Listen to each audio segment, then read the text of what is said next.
ആഗോള കാലാവസ്ഥാ വ്യതിയാനം ഇന്ത്യയിലെ മൺസൂൺ ഘടനയെ പ്രതികൂലമായി ബാധിക്കുന്നതായി മുന്നറിയിപ്പ്.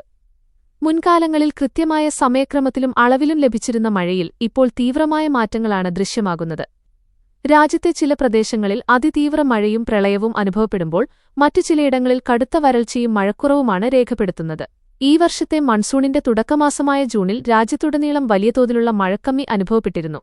ജൂലൈയിൽ ശക്തമായ തിരിച്ചുവരവുണ്ടായെങ്കിലും ഓഗസ്റ്റ് മാസത്തിൽ വീണ്ടും മഴ കുറയുമെന്നാണ് കേന്ദ്ര കാലാവസ്ഥാ വകുപ്പിന്റെ പ്രവചനം. പസഫിക് സമുദ്രത്തിലെ എൽനിനോ പ്രതിഭാസമാണ് ഇത്തവണത്തെ മൺസൂണിനെ പ്രധാനമായും പ്രതികൂലമായി ബാധിക്കുന്നത്. സമുദ്രോപരിതലത്തിലെ താപനിലയിലുണ്ടാകുന്ന അസാധാരണ വർധനവ് മൺസൂൺ കാറ്റുകളുടെ ശക്തി കുറയ്ക്കുന്നു. ഇതിന്റെ ആഘാതം സെപ്റ്റംബർ വരെ തുടർന്നേക്കാം. അതേസമയം ഇന്ത്യൻ മഹാസമുദ്രത്തിൽ രൂപപ്പെടുന്ന പോസിറ്റീവ് ഇന്ത്യൻ മഹാസമുദ്ര ഡിപ്പോൾ ഒരു പരിധിവരെ ആശ്വാസമേകുമെന്നാണ് ശാസ്ത്രജ്ഞരുടെ വിലയിരുത്തൽ. കാർഷിക മേഖലയും സാമ്പത്തിക രംഗവും പ്രതിസന്ധിയിൽ. രാജ്യത്തിന്റെ പകുതിയോളം ജില്ലകളിൽ കടുത്ത മഴക്കമ്മിയും ശേഷിക്കുന്ന ഇടങ്ങളിൽ അതിതീവ്ര മഴയുമാണ് ലഭിക്കുന്നത്.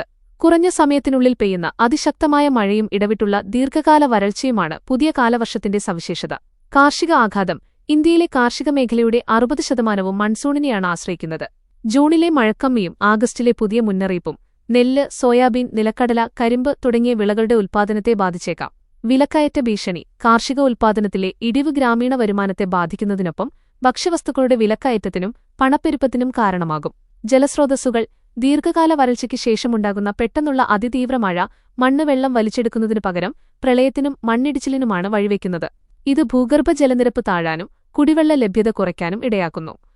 21 ലക്ഷത്തോളം സന്തുഷ്ടരായ ഉപഭോക്താക്കളും 2 ലക്ഷത്തോളം തിമിര ശസ്ത്രക്രിയകളും പൂർത്തിയാക്കിയ മലബാറിലെ ഏക കണ്ണാശുപത്രി Al Salama high hospital, hospital road, Perinthalmanna. വിദഗ്ധ നിർദ്ദേശങ്ങൾ.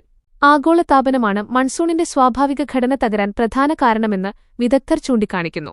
മാറിവരുന്ന ഈ സാഹചര്യങ്ങളെ നേരിടാൻ 1.